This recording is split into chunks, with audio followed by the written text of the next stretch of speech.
Chicken शिजायला आलेलं आहे. वरतून आता कोथिंबीर टाकून घेऊया आपण.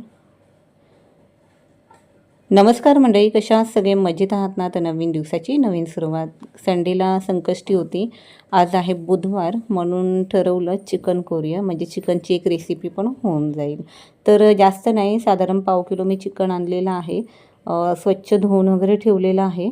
आणि आता कढईमध्ये तेल गरम करून कांदा ब्राऊन होईपर्यंत फ्राय करायचा आणि त्याच्यामध्ये हळद टाकायची आणि जे आपण चिकन साफ केले ना ते टाकून घ्यायचं आहे.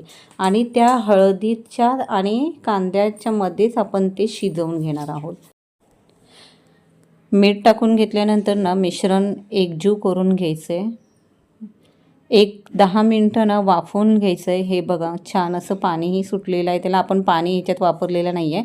हाताने मांस दाबून बघायचं आहे मांस कितपत शिजलेलं आहे ते. आणि परत झाकण लावून थोडंसं वाफ काढून घ्यायचे.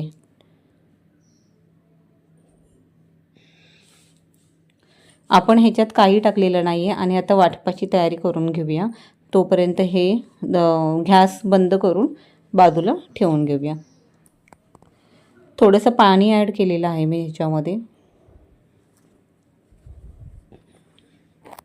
आणि आता वाटपामध्ये ना मी 1 वाटी खोबरं घेतलेलं आहे, 2 कांदा घेतलेले आहेत, 1 टोमॅटो घेतलेला आहे, अद्रक, लसूण आणि कोथिंबीर, हे एवढंच जिन्नस मी घेतलेला आहे. हे बघा.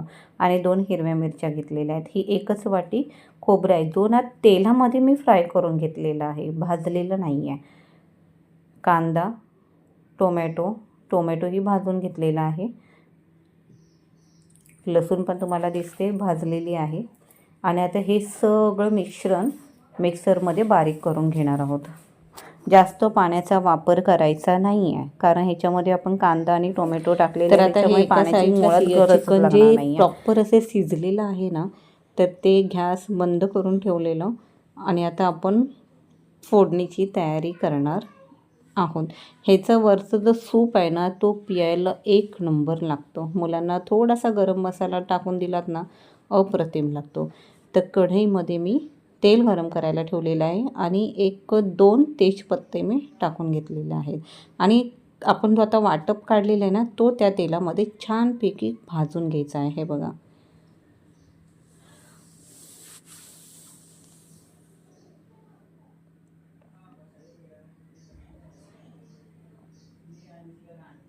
नॉनस्टिकची कढई आहे, त्याच्यामुळे वाटप खाली लागत नाही आहे. तर ह्याच्यामध्ये जर तुमच्याकडे अवेलेबल असतील मसाले ते टाका.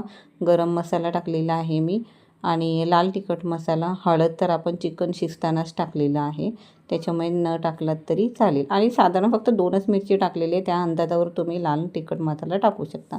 चिकन मसाला असेल तर चिकन मसाला टाकू शकता. आता भरपूर व्हरायटीज मिळतात मसाल्याचे बाहेर, पण घरगुती असलेली टेस्ट वेगळीच. थोडंसं मीठ टाकून घेतलेलं आहे मसाल्यामध्ये. आणि हां, आपण ना चिकन शिजतानाही मीठ टाकलेलं आहे, एवढं फक्त लक्षात राहू द्या, नाहीतर ते खारट होणार. आणि आता आपण हे जे पाण्यासकट चिकन बॉईल केलं आहे ना ते त्याच्यामध्ये टाकून घेणार आहोत.